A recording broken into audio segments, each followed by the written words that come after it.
Okay, and without any further delay, I'd like to turn things over to Christina Cleveland, Senior Director, Talent Development Solutions, Canadian Management Center. Thanks so much, Erin, and hello everyone. Welcome to today's session. I'm really excited to welcome you here for this topic on influencing others. It's such an essential skill to develop regardless of where your role sits in an organization.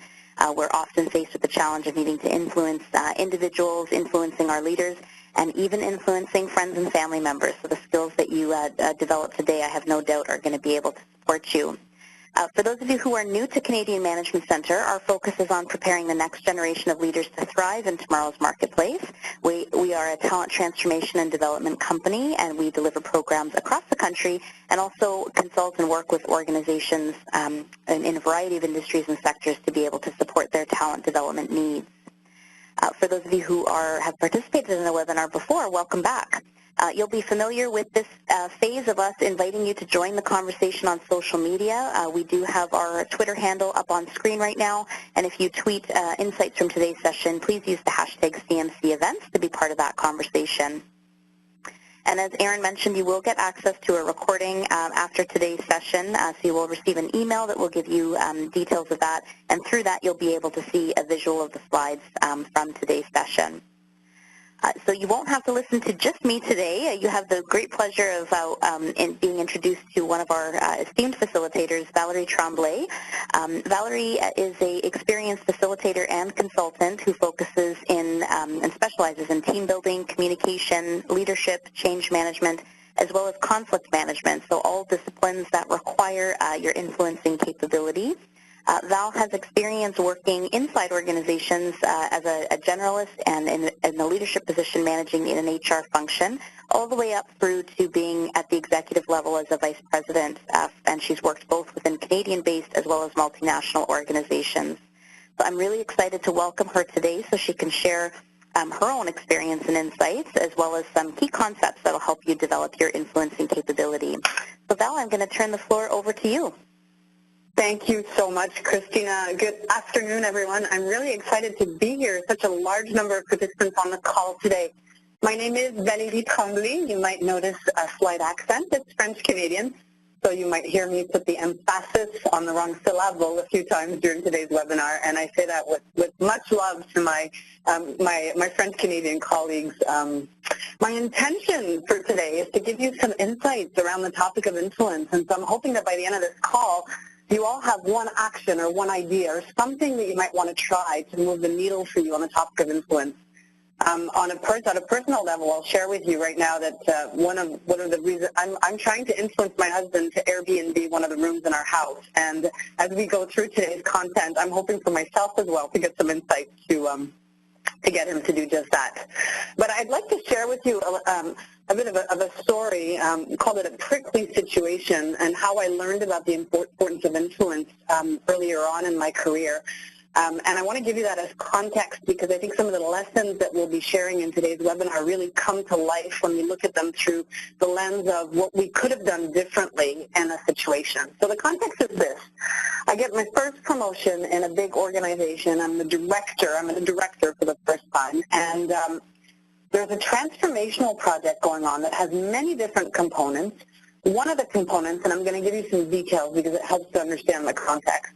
One of the components is the installation of a software, a performance management software. And as part of my due diligence, I interview vendors, I do lots of research, sell the senior leadership team on a way forward, and everybody buys in, which is great. And I get to the point of implementation, and I'm told by the company that I work with, who owns the software, that in order for me to be able to roll out the software globally in our organization, I'm going to need to assign every employee a unique user ID. So I figure that's just a technical thing. It's going to be quite easy to do. And so I ask around and I try to figure out who owns this information, and I'm led to the payroll department and the compensation department. And I'm asked to speak to Betty, who's a peer of mine, who's also a director, about assigning unique user IDs. And so I've not worked with Betty very much in the past, but I just, give her a call and I say, here's the situation. As a department, we're going down this path, and Betty, I need you to help me out here and assign a unique user ID to all of our employees so that I can move forward with the implementation. That's really exactly how I phrased it to her, and I thought it made good logical sense. I mean, I gave her some really strong arguments about why we needed to do that, and Betty said, no.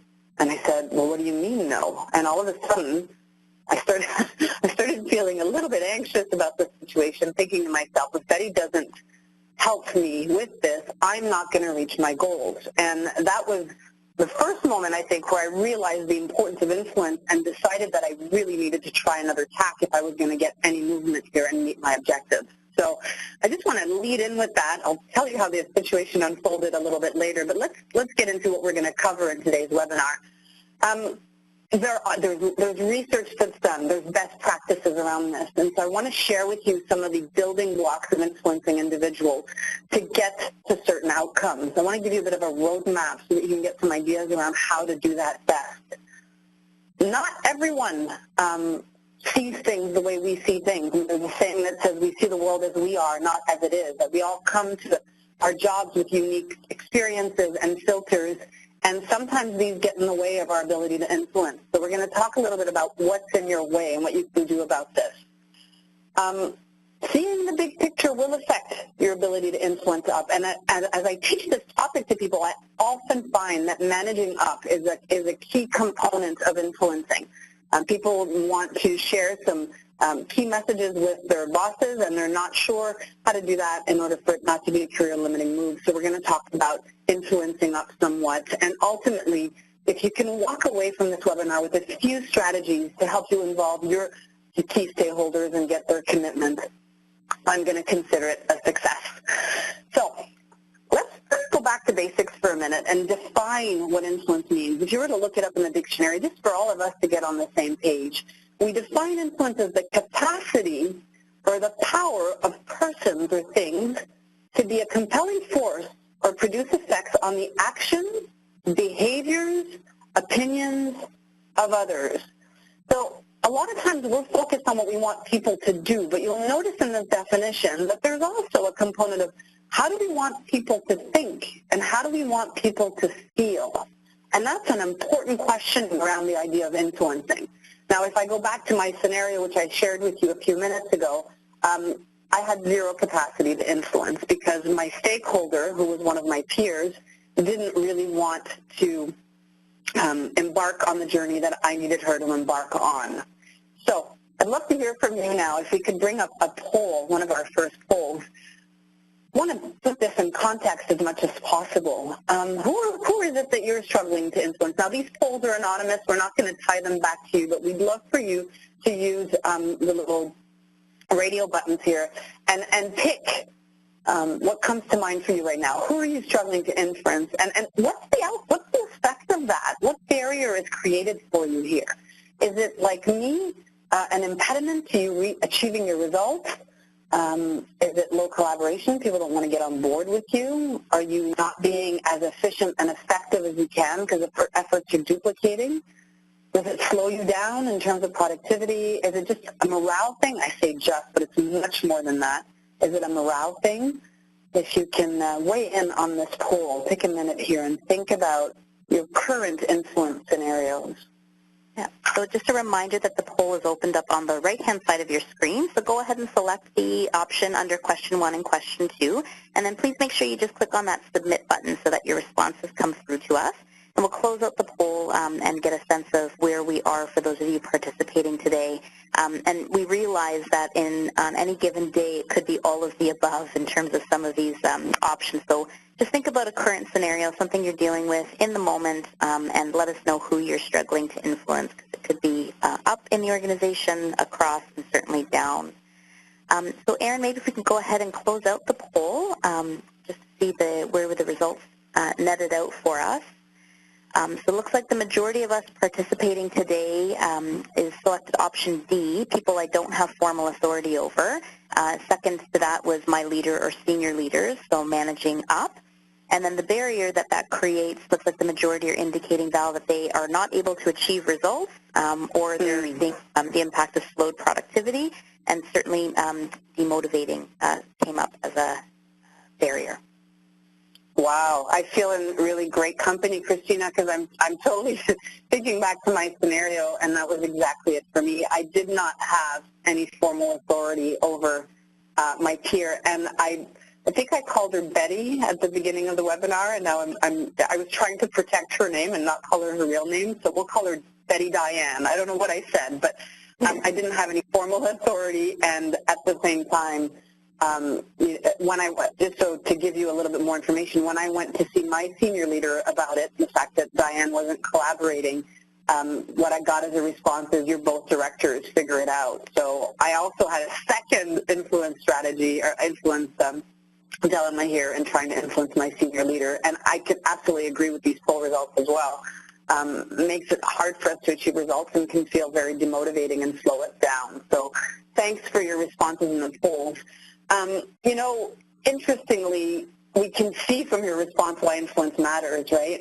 We need to achieve results with and through others. And when you're an individual contributor, you're responsible for your own results. Sometimes you move to a manager, director position, and you get your results through others. And what I've found in organizations these days is that the flatter we get, the more that calls on our ability to influence without formal authority. So we are told, you know, don't work in silo, collaborate with other people, and we don't have that hierarchy to force people to do what we want. So that said, I'm also looking at the amount of global organizations. There's a growing need for collaboration, which means inviting different perspectives, and we do know that diverse teams with diverse perspectives get to better results, especially when we're serving clients that aren't that are very different in their needs as well.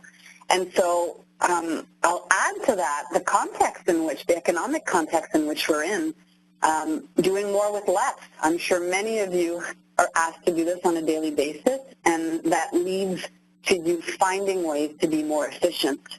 And last but not least, you know, there's a sense that the power doesn't often come with title anymore. Title doesn't confer as much power as it used to. And so it's not because we call you a VP or a director. People might comply with you, but that's not how you build engagement as a leader.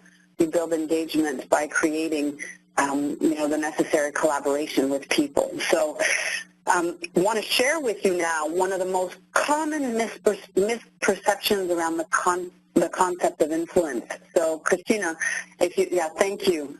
A lot of us think that influence is about getting what we want or getting people to do what we want them to do. I want you to give me unique user IDs for everyone so that I can implement this great tool for our entire organization. That's what I thought as well. But if you think about it, what influence really is about getting people to want to do what you're suggesting or recommending.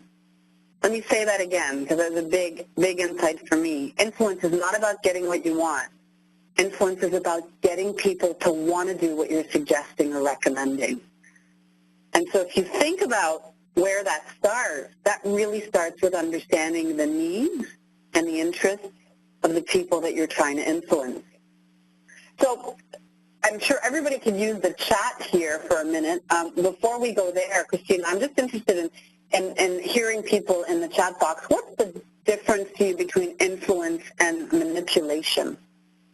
What's the difference between, how would you define manipulation? If anybody has an idea of that, go ahead and chat it in the chat box. You can find the chat panel again on the right-hand side of your screen. Just select the option to chat, and when you're looking at the Send To option, just spell out to all panelists, so that way both Val and I are able to see your responses as they come in. So what's the difference between influencing and manipulation? All right, thank you, Hillary. I love that. Okay, some really good insights if you're looking at the chat. There's this whole notion of manipulation being underhanded or negative or having control or trickery, right? It seems sneaky. We have that comprehension of manipulation being sneaky. So thank you, everybody. Those are really great definitions. Manipulation is really trying to control someone or something to your own advantage, and it's often done unfairly or dishonestly. And so manipulation here isn't the goal. Influence is the goal. And thank you, Cassandra. Intent does make the difference, right? And so if we think about what's at the heart of our challenge, most of the time, people aren't motivated to do what we want them to do. If they don't share a sense of urgency, they're busy with their own priorities, and they may have some underlying reasons for resisting. As I came to find out, with Betty Diane's scenario, giving me my unique user ideas may put her in a very difficult position from trying to deliver what she needed to deliver on, and I didn't understand that. So to break down the walls here, one of the things we want to do is create powerful connections with people, and that's the work that's done at the outset. You know, we say go out and meet people and understand what their needs are and build relationships. That becomes fundamental as you try to influence people, because if you do like me and you just pick up the phone and you say, I need something or I want something, chances are you're not going to get what you are going to, or what you're striving after.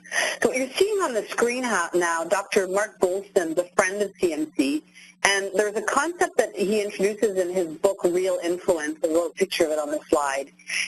It's this concept of disconnected and connected influence. And what he's doing here is differentiating between what people typically do versus what they should be doing. His premise is that disconnected influence is an outdated strategy. It's a short-sighted, more focused on being right. And if you look at what's on the left-hand side in the blue here, that might get you momentary buy-in, but it's often at the expense of trust and relationships. And one of the things that Dr. Goldston says is when you're stuck in your here, you can't get to there. And that's one of the things that you need to be doing in order to move forward. So as you contrast disconnected and connected influence, what are some of the things that are popping up for you? What are some of the insights that you're having? And I'll invite you to use the chat panel again. I know that most of you cannot see what's in the chat panel, so I'm going to summarize what the insights are that are coming from the group here as I give people just a moment to weigh in. For the insights that you're having here, contrast between disconnected and connected influence. Well, as the responses are coming in, I'll just share that one thing that emerged for me in learning this concept was really trying to get to the crux of why somebody else may be resisting or objecting a particular view. And just as you shared with your story about Betty, it's like needing to understand what's at stake for them. Yes, and as you were saying that, one participant wrote, seek first to understand before seeking to be understood. There's this whole notion of collaboration, right? And empathy is in there. There's a mutual win-win. It's how we rally together to make things work. And the disconnected for some people that are actually weighing in here is about telling, versus the connected is how do we work together to make that happen. There's this whole notion of short-term versus long-term interaction and building relationships as well. So fantastic. These are phenomenal comments and insights that people are having, and I much appreciate you weighing in. Some of you may be familiar with this reference that's up on the screen now. The ethos, pathos, and logos dates back to Aristotle, and he identified these as the ingredients for persuasion or to appeal to others. So real quick, what ethos is an appeal to ethics, right? It's an appeal to credibility, authority, experience, alignment of value. There's a lot of organizations that use this approach to great success, if you think about it. Pathos, the appeal to emotion, relating to someone's experience, desires, interests, and you might know if you watch advertising that that's one of the tricks of the trade. How can we get your emotions to surface? There's another wonderful author in the area of influencing called Robert Cialdini, who's done, Dr. Cialdini, an enormous amount of research on the science of persuasion. And what he suggests, actually his research first began when he was trying to figure out how to not be deceitful and manipulative in terms of creating emotion in people. So how to influence in a way that is genuine, sincere, and non-manipulative. And a lot of what he found in his research is that advertising or companies, leverage pathos quite well. Logos is the appeal to rational thinking. So sometimes some of us are influenced when people present facts or evidence or proof. And so as I look at this triangle, I think about think, do, feel. A lot of times when we're trying to influence, we are focused on the element of what we want people to do. Right? What do I need you to do for me? I need you to give me unique user ID. If you don't do that, I won't be able to implement my system. And I mention that because many times we don't really spend any time thinking about how we want people to feel and what we want people to think. And how is what we are presenting aligned with their values? How are we building trust from the outset? So in a lot of cases, we need a combination of these elements to move the needle on people and get them to actually come to our side of the fence and collaborate with us and share our perspective. And when you're in a position to influence up, it's even more critical to gain the insights into what type of information is going to connect with whoever you're trying to influence with, whoever you're trying to influence. I don't know how many times I've had to present to senior leadership teams in organizations where I'm told I've got an hour of content and I'm told bottom line on top, what are the 3 key takeaways and how are you going to support that evidence with facts? I know that if I don't go there first and foremost with that target audience, my chance of influencing is going to be limited. So I go back to this whole notion of what do you know about them? What do you know about your stakeholders? What do you know about the type of information that they need? And although you might want them to do something, what do you want them to think, and what do you want them to feel? Food for thought for you right there. Christina, I would love to hear from our audience once again.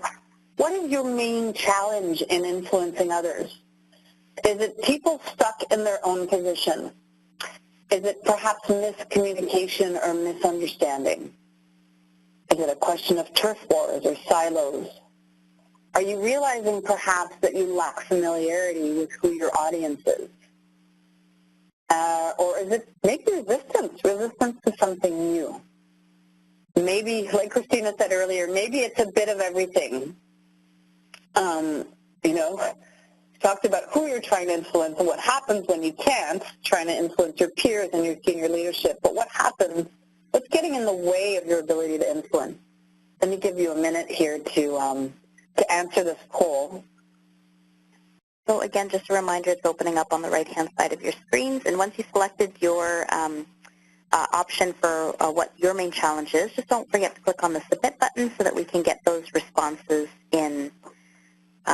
And I know earlier, Val, you made a mention that as organizations get flatter, our influencing skills are being called upon. And someone mentioned in the chat panel that key skill of empathy, which certainly ties in to influence. So I think as much as we look at what our challenge is in influencing other people, if we're feeling frustrated, chances are on the other end that individual could be frustrated too. That's a great point, Christina. Great point. And I'm sure that many of you are looking at this list going, could we pick all of them? Because we're challenged by all of these things. And I'm asking you to, what's the main one if you were to try to sum it up? What would you say? Well, Erin, let's go ahead and close out the poll so that we can see the results that are coming in. Interesting. Some diversity. So about 29% indicating that you've got other individuals who may be stuck in their own position. Another 29% of you indicating resistance to something new. So certainly influence comes into play in the change management space, and Val has a lot of experience there. And then third in place is turf wars and silos. So it looks like we had impact across the board, but those are the top 3. Thank you. Yeah, that's really good insight. And I find just a little bit of research for you before we get into some solutions. when people resist something new, resist change, we find through our research that lack of awareness as to why the change is needed is the number one reason for resistance. So I always find that fascinating. We have something called, it is a bias, it's an unconscious bias, but it's called a transparency bias. We think that people know what we're thinking, but oftentimes they don't, and we don't spend a lot of time talking about we talk about what's changing. I mean, I assigned a really cool name to my project or the implementation of my system, but did I spend a lot of time explaining why that change was needed and why it was needed now? So that came to mind as I thought about resistance to something new, and I see a lot of you are stuck with people who just don't want to move because that's where they're at, and there's probably really valid reasons for that. So without further ado, I would love to share with you some of the key concepts from many of our programs at CNC. We've distilled them into 5 building blocks for you, and these 5 components outline the critical phases or activities that you need to engage in order to be most effective in getting buy-in and inspiring other people to action and make them want what you want. And so I'll walk through all 5, and please look at them through the lens of, is there something new perhaps that I have not tried here in my specific influence scenario that I might be able to apply after this webinar? I know it's an hour of your time and we're not together for long, but as I mentioned at the beginning, if there's one insight that you have where you can walk away from today's call and say, I'm going to go try this out, then I think it'll have been a good return on investment for you. So let's move to the first building block, credibility. This is about walking the talk, right? People believe you're going to do what you say you're going to do. Here's the rub. You earn credibility over time, and the criteria from earning it varies from person to person. So think about how you would gauge, I can't always have trouble saying that word, gauge credibility in someone else. What makes you find someone credible? So curious to hear you on that, and just, how do you gauge credibility in someone else? Give me some insight here in the chat box as I continue. But if you think about it, the people that are credible, their actions, in French there's an expression we say, les bottines suivent les babines. The boots follow the lips. But people who will earn credibility are typically very accountable for their behavior and their actions.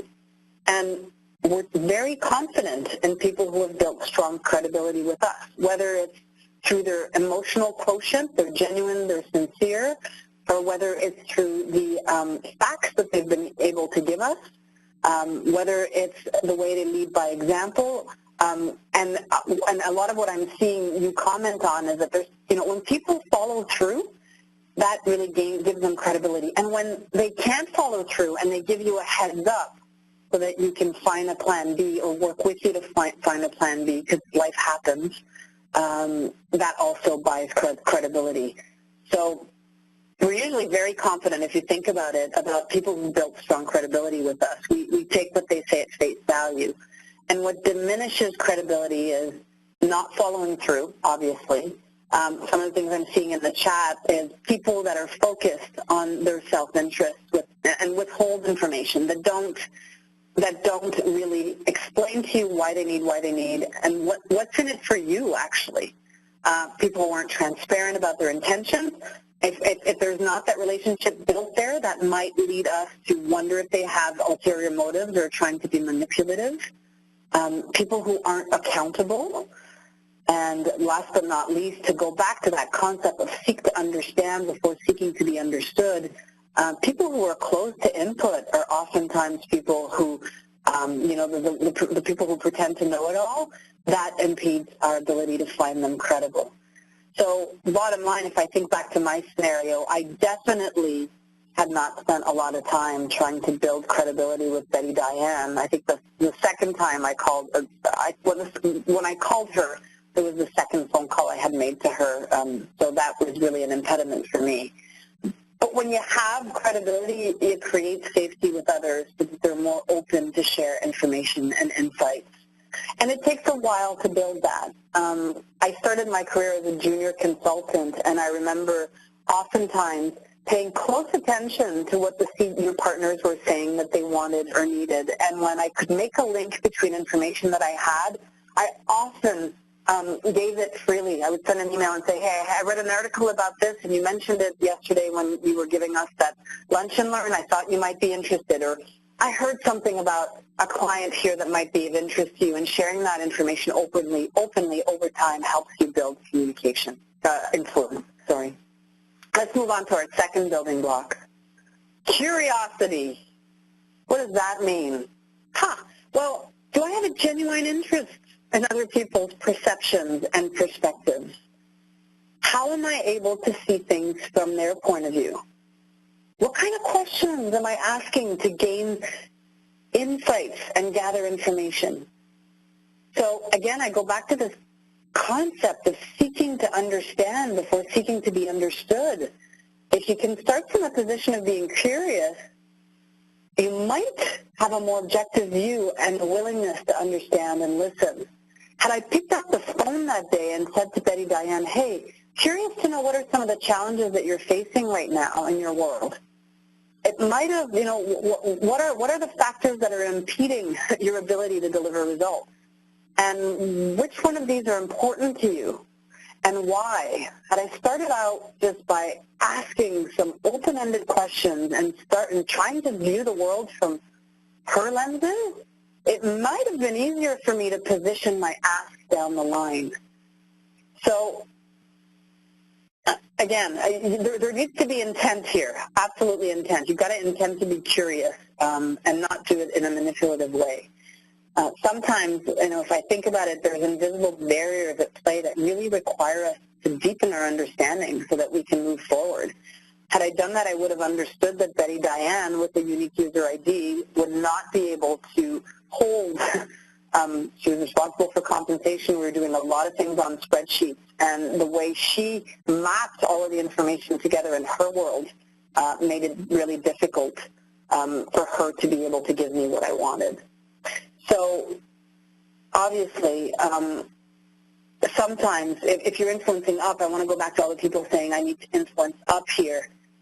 That curiosity of yours will be targeted to uncovering the priorities of the people that you're trying to influence, because if you can connect what you're doing to their strategic agenda, that might give you the influence that you need.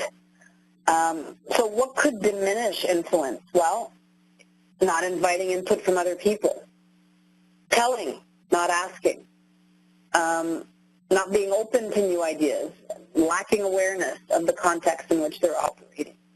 So this whole notion of curiosity allows you to discover more about the other person and really has a byproduct or benefit, if you would. It increases relatedness. You're building relationships. Our brains categorize everyone. It is a universal tendency to categorize. How we do it is individual, but I mean, every time you meet someone, you're creating in-group or out-group in your brain. So getting curious about other people builds relatedness. Building relatedness creates in-group. There's a bunch of neuroscience there, and in-group gets you closer to be able to influence. So it's about caring, to learn about people. Thank you, Kathy, and their challenges and how you can move with them. Thank you so much. Moving on to building block number 3. And Christina did say that there was going to be a Q&A at the end of the call. If you do have questions, I'm going to invite you to hold them for a little bit, because I want to make sure that I'm capturing them, so that we're capturing them so that we can answer them. All right, connection. How are we deliberately building relationships? And here's the tough one here is when I think about that and when I say that, a lot of people tell me, I'd love to do that, but I don't have time. I don't have time. There's too much to do. However, it's a catch-22, because when you do spend some time doing that, you're going to be in a better position to understand your audience, build rapport, and engage in a more reciprocal exchange. So if you go back to the research I shared a few minutes ago, connected influence is really about viewing others as collaborators and eliciting that same response from them. When you're creating that spirit of exchange and of sharing, and you're focused on ensuring mutually beneficial outcomes, that helps, right? So how do you do that? How can you create connection? Well, I mean, the obvious one is taking the time to know them, Maybe sharing something of value or asking yourself, what could I learn from this person? Here's what not to do. I'm stuck in my scenario with Betty Diane, and she works out of somewhere in the U.S., and I decided that my project is so important to me that I'm going to fly out there and take her for lunch. That was a little bit manipulative if I think back, because I had a hidden agenda. I wanted her to treat her to lunch, and I wanted to build connection. A little bit too late, I'm going to say now. Hindsight is 20/20. And so we went for lunch, and I tried to do everything right. I was building connection. And at the end of the lunch, I said to Betty Diane, could you, so how about that unique user ID? Are we aligned? Are you going to make sure that that happens? And she said, no. I mention this to you because when we are deliberate about building relationships, we need to think about it oftentimes outside the moment of what we want or need something, right? So it can be as simple as, how do I behave in my interactions with other people in meetings? Am I showing interest? Am I building connectedness? Am I, what's my intention? And so that you don't end up in a situation where you only talk to someone or start caring about what they think the first time you need something from them. So connection is absolutely critical to solidifying relationships. And those are built on trust and credibility, and there's more likely going to be open discussion and buy-in and commitment because connection absolutely does reduce resistance. If I can see the world from your point of view, I'm bridging that gap much more successfully. The next one's a big one, and we have lots and lots of amazing content and trainings on this at CMC. It seems really obvious, you're going to say communication, yeah, but it's one that can really easily trip us up. It's not just about what we're trying to communicate, but it's the approach that we take and the mode that we take. So if you think about what communication is, it's a two-way dialogue, right? Let me restate what I heard from you and what I'm going to do as a result of this. Let me demonstrate that I've understood your interest and your perspective. So think about what diminishes this wonderful concept of communication. I can think of a couple of things. First of all, not understanding the communication style of the person that you are speaking to. Are they someone that wants you to be brief, be bright, be gone, bottom line on top, start with the facts? Very, very driven, or they're someone that needs you to spend a bit of time to build rapport? Are they someone that is more introverted, meaning they need time to think and process before they speak? Or are they more extroverted? Do they think and talk at the same time? The challenge here is if you've got an extrovert in front of you, it's really easy to understand what they're thinking because they're normally talking and thinking at the same time. But if you've got someone with an introversion preference, they might need a little bit of probing and you to ask some questions to figure it out. Language barriers are often big barriers here. Sometimes we work in global organizations where we don't have English as a first language, all of us, and so are we using TLAs? I love that. Do you all know what TLAs are? Are we using three-letter acronyms to communicate and losing people in the process? You got to tailor your communication to suit the needs of your audience. And when you are communicating, there's another thought for you. If you don't acknowledge concerns, or if you select the wrong mode to communicate your message, how many of you have ever tried to explain something really emotional on email? Maybe that's not the right mode or the right medium. So you need to adapt your approach here. And again, I will say this, in the array of offerings we have at CMC, there's so many courses that really help hone our focus around this very broad topic of communication. It's key for influencing, for sure. So here's my last one.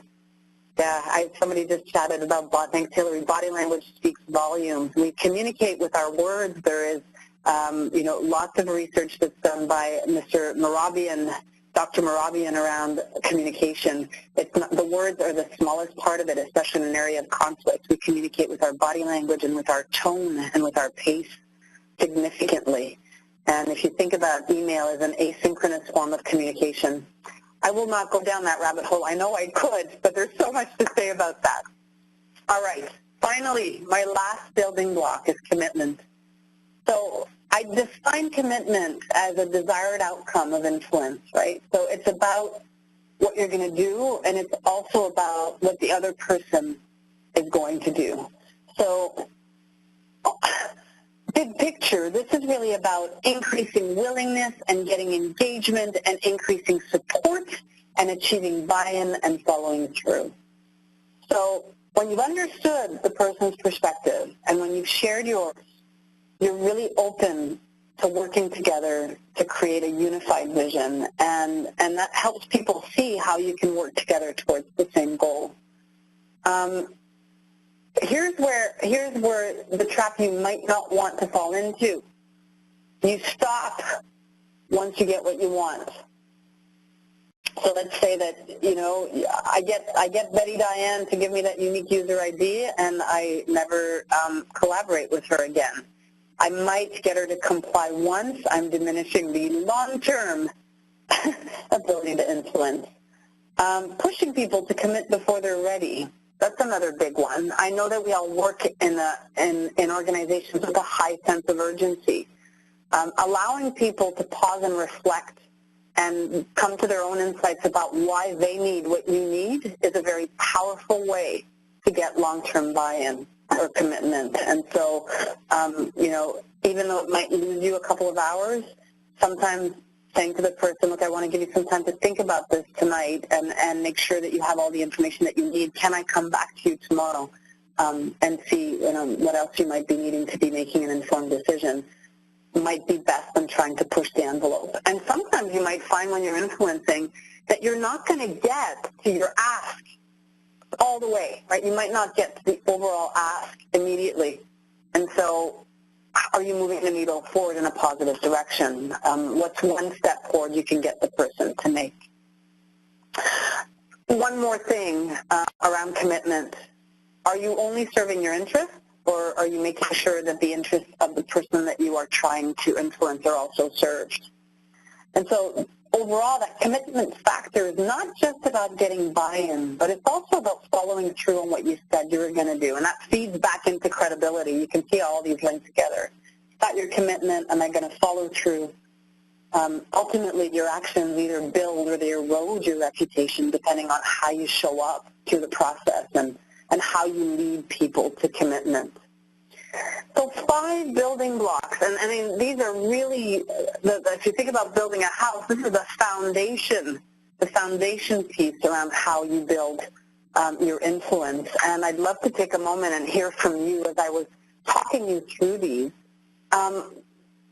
Curious to see which of the building blocks you've identified as an opportunity for you to enhance. Either generally speaking, there's one that you might want to invest some time and energy, or maybe you had an influence scenario at the beginning of our call, top of mind, and you think, there's something I can do here to get this person, you know, to move closer to the ideal outcome for both me and the person that I'm trying to influence. We're going to go ahead and open up that poll. And Val, while those responses are coming in, I just want to remind people, if you have a question for Val, go ahead and submit it into the Q&A panel, and we'll be transitioning into that segment shortly. But Val, there was a comment that came in from Jordan asking, you know, what about collaboration? Where does collaboration fit into those 5 building blocks? Do you mind just touching on that while we get in the results for the poll? Yeah, absolutely. And Jordan, I would say I think it depends how you define collaboration. And to me, collaboration is present within, I mean, all of these, right? There's an element of collaboration in each of the building blocks to me. So it's not always about me and what I want. It's also about what you need from the situation and how are we collaborating to accomplish that. So if that didn't answer your question specifically, please go ahead and put one back in there. But that's what I was thinking as you said that. Two-way street. So the poll, go back to the poll. Yeah, Erin, can we go ahead and close out that particular poll so that we can wrap up the results there? So it looks like the majority of those of you listening today had 30% wanting to focus on enhancing your ability to connect with the other individual or individuals, and 29% looking at communication. Wow, that's wonderful. A couple of stories here for you all on those two big ones. I would say on the communication front, and that's one where I have lots of familiarity. Christina, I'm thinking about some of our offerings. I think we've got getting results without, communicating up, down, and across the organization is one of our courses, I think, that really goes deep into that. Can you think of a few more that really talk about the communication component? Yeah, well, I think getting results without authority is one that you started to mention there as well, and it seems based on the participation from the group today that we're all finding ourselves in a situation that we're trying to influence people who we don't have formal authority over, and I can see how that ability to communicate and then connect in with those individuals, if you're not engaging with them every day, is definitely something that you need to put a focused effort on. Yeah, thank you very much. And oftentimes because we lead, if you can go back to the previous slide for a minute, oftentimes because we lead such fast-paced lives, we don't think to connect until we need something from someone. I'd invite you to consider the small moments, whether you're riding up the elevator with someone or walking out to the parking lot or passing someone, at the end of a meeting. What are some small opportunities that you have to connect with others? A quick story, I started out my career in consulting, and I will never forget a senior consultant saying to me, Valerie, when I start working with a new client, if I don't know whether or not they have kids and where they went to school and whether or not they have a spouse and the name of their spouse, after the third meeting, actually second meeting, he said, I'm not doing my job. So this person really, and again, it's not meant to be an interrogation. I'm not saying sit down with your and ask these 5 questions, but it's really about getting curious whenever you have a chance about the people that you work with, so that you're kind of gathering a bank of insight about what it is that makes them tick, so that when you're in situations where you have to collaborate and work with them, you can definitely you know more about them, you care. So there's ways to connect. Okay, I can move us along now, Christina. I see that the time is shifting. I think we're right on schedule. Yeah, well, someone is asking, though, Val, about how you solved the issue on the user login. They want to know the end of that story. They want to know yeah, absolutely. So, how they say hindsight is 20/20. I learned in that moment that I needed to change my influence strategy and that I needed to do better next time. And I also will tell you quite honestly that I had burned my bridges with Betty Diane.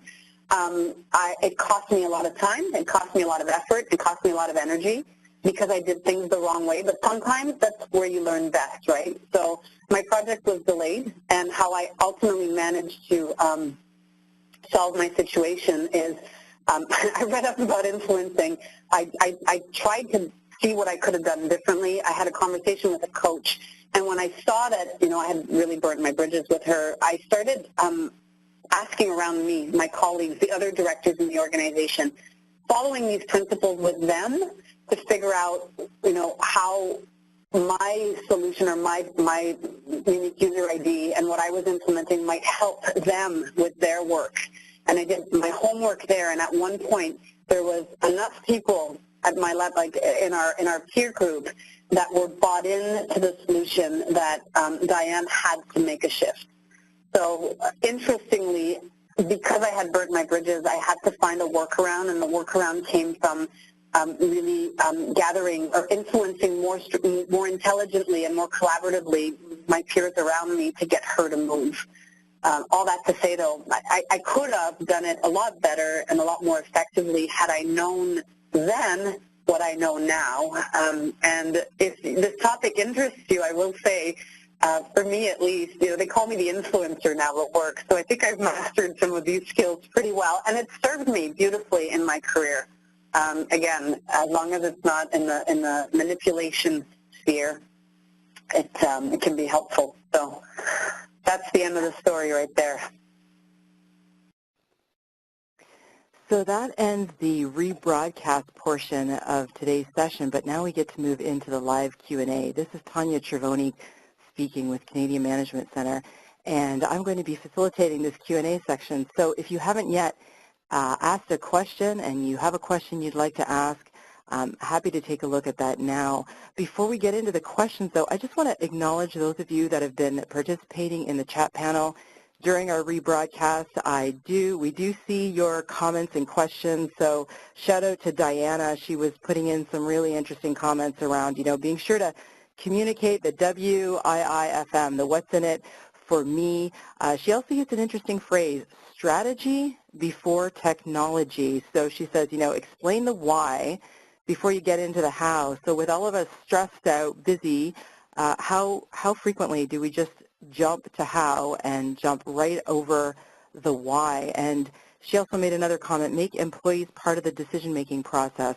Not always an option, but when you can, it's a brilliant strategy for influence.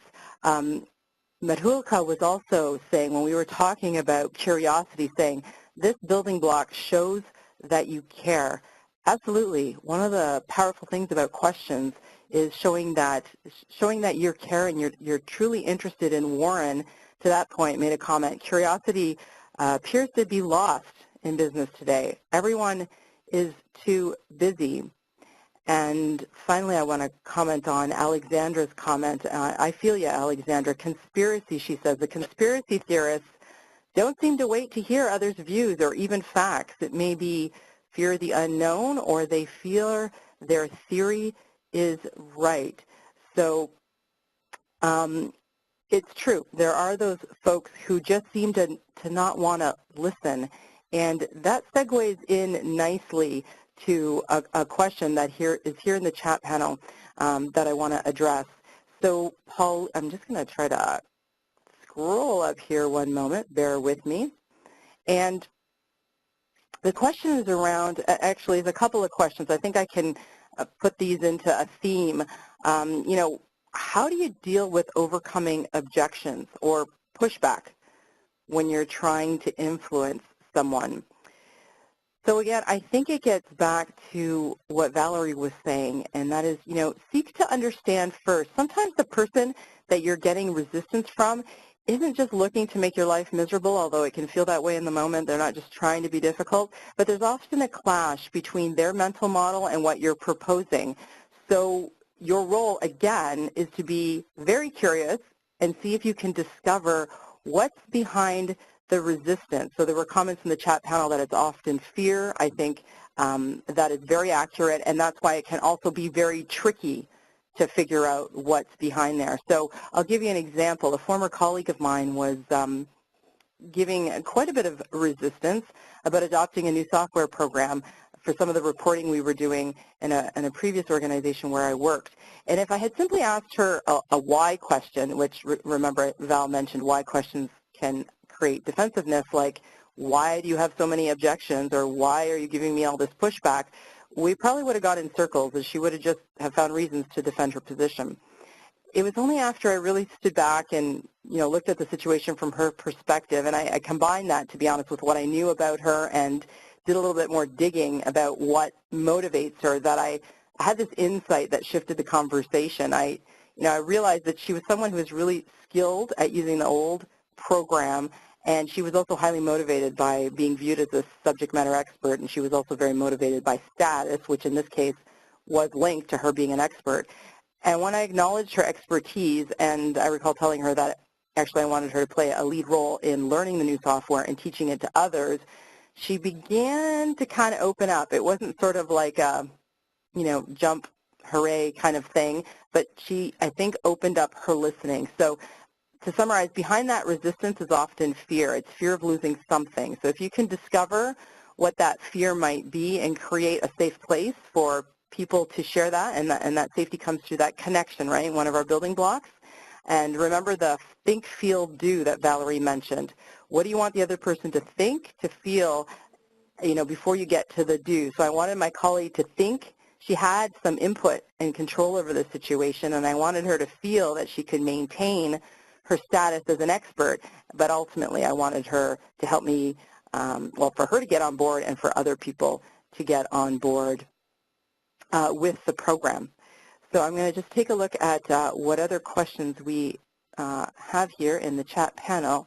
Let's take a look here. How to influence a closed-minded person.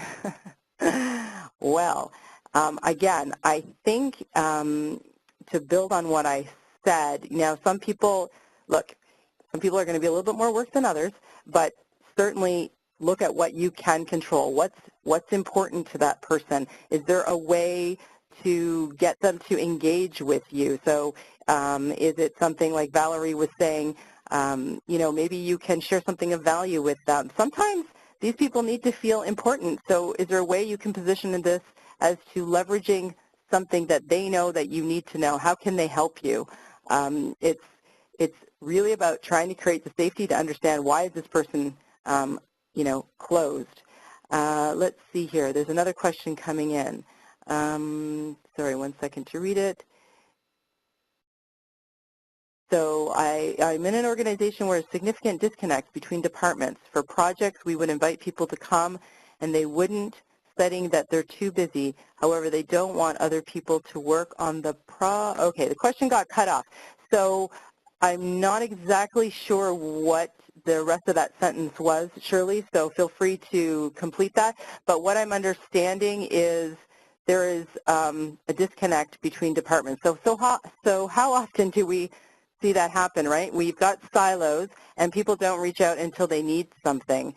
So part of it is, I think, what Val was saying, into being preemptive in creating relationships. I'll tell you firsthand that I actually work remote for my organization, and people who are not physically in proximity to you can be easy to forget. In fact, there are insights from neuroscience that show that the people that we can't see here and now often feel distant emotionally from us and get forgotten. How many times are you that remote person on a conference call that people forget is hanging out on the line? So what can you be doing, Shirley, to build those relationships? It sounds like there's also a lack of trust.